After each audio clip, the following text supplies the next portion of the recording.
Good morning, Nora. We've all heard that generic drugs are basically the same as brand name drugs. After all, they have the same active ingredients, and their manufacturers are supposed to prove that they work the same way as their brand name counterparts. But are all of those drugs manufactured overseas really the same? I'm thankful that I'm still here. When we met Cedric Brown, he was in the hospital for a foot infection. But that was a big improvement from 7 years ago when his heart failed and he underwent a transplant. Did you feel really different after you got the transplant? Definitely, I felt great.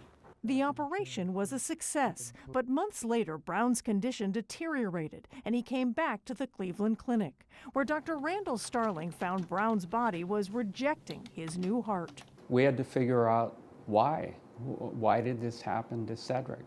Dr. Starling discovered that the brand name anti-rejection drug Brown had been taking, called Prograf, had been switched for a generic manufactured in India. You look at this bottle, and I take it questions were immediately raised in your mind. Immediately. Questions because that particular drug was on a list of generic medications his hospital tries to avoid prescribing to its patients. The FDA says a generic medicine is the same as a brand name medicine in dosage, safety, and quality.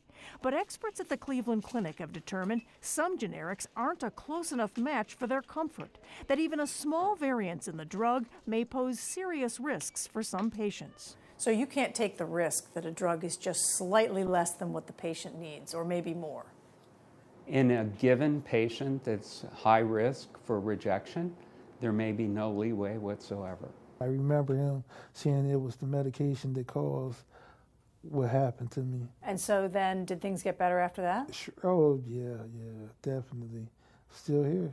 It's a window into a larger problem, says investigative journalist Catherine Eban. This is all I have done for the last 5 years. She wrote a book called Bottle of Lies. She says the problem is that the U.S. relies on information submitted by drug makers in order to approve their generic medications. But some overseas manufacturers aren't being honest. There are many companies in the industry that are falsifying their data.